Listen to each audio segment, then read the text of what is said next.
Hello and welcome to HeyBubComics. In this episode, we are looking at Marvel's #1 antihero, Frank Castle, aka the Punisher.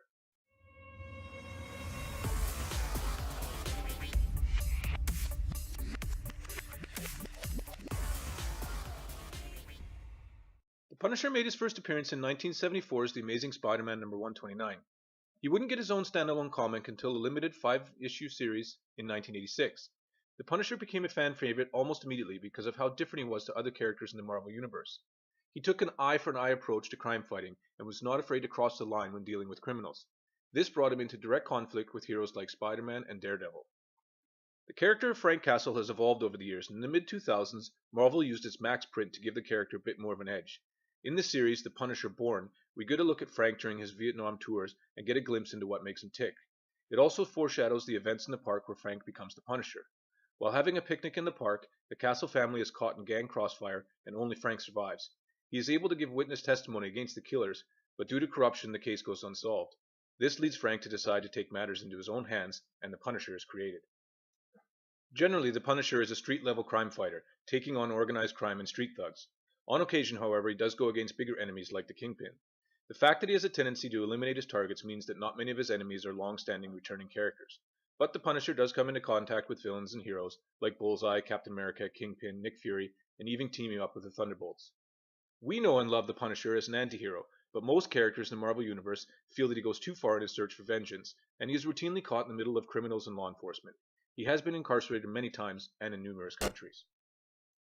The Punisher's popularity dipped in the mid-90s, and his ongoing titles were cancelled. However, as the comic book industry picked up in the following decade, the Punisher came back stronger than ever. Some of his best titles are his most recent. The Punisher has made it onto the big screen 3 times, none of which has been a real success. However, the 2008 Warzone was at least the best of the 3, and the closest to the brutality you would expect to find in a Punisher film. With Marvel's current success on the small screen, it is my opinion that the Punisher would fit well into a limited series run like that of Peggy Carter or Daredevil. Although there are no current plans, fan noise online continues to grow, and if the upcoming Deadpool movie has taught us anything, is that fans do have some sway.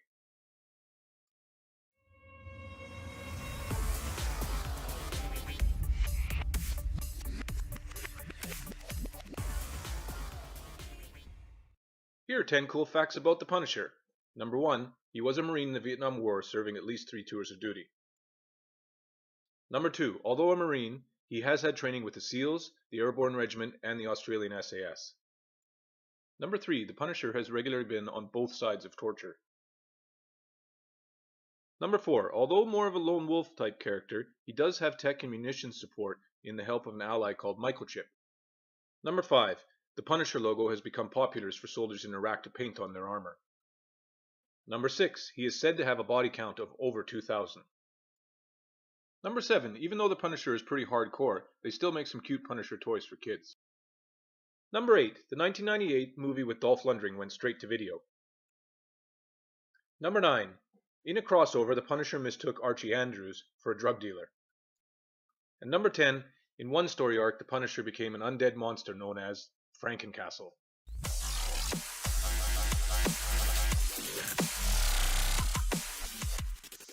The Punisher was an R-rated character stuck in a PG world for a very long time. That doesn't mean that his early appearances were not good, but since his relaunch, the Punisher has moved into a darker world that has allowed the character to become more multi-dimensional. Here are a few titles which I suggest you get your hands on. 1986's Circle of Blood. Marvel's Max print, The Punisher Born. The Punisher Max, The Slavers. And if you want to see Frank punch a polar bear, welcome back Frank.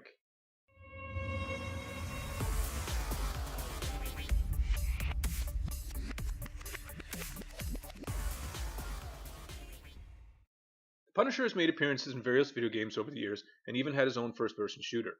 Most of his games are not very memorable. He's often used in fighting-type games like Marvel Contest of Champions and even popped up in the Marvel Lego game. Most of the games he is in is not surprisingly either brawlers or first-person shooters. He is a pretty good playable character in games like Contest of Champions and Superhero Squad Online.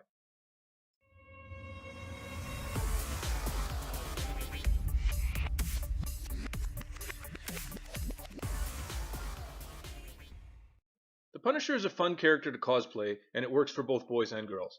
Some brave guys even use the old original black body stocking and white boots look. Others choose to go with a more recent combat look. which in my opinion is much cooler. That's all for this episode. Don't forget to subscribe to be eligible for the Marvel Collector's Core giveaway contest. You can find a link to that video explaining all the rules in the description below. I hope you all liked this bite-sized summary of the Punisher. Please let me know in the comments below what you thought of the Punisher and which characters you'd like to see me do in future videos. Thank you for checking out HeyBubComics, and please hit the subscribe button to get all the latest updates and new videos. And don't forget to visit us on Twitter at HeyBubComics. Your support, shares, and comments are appreciated.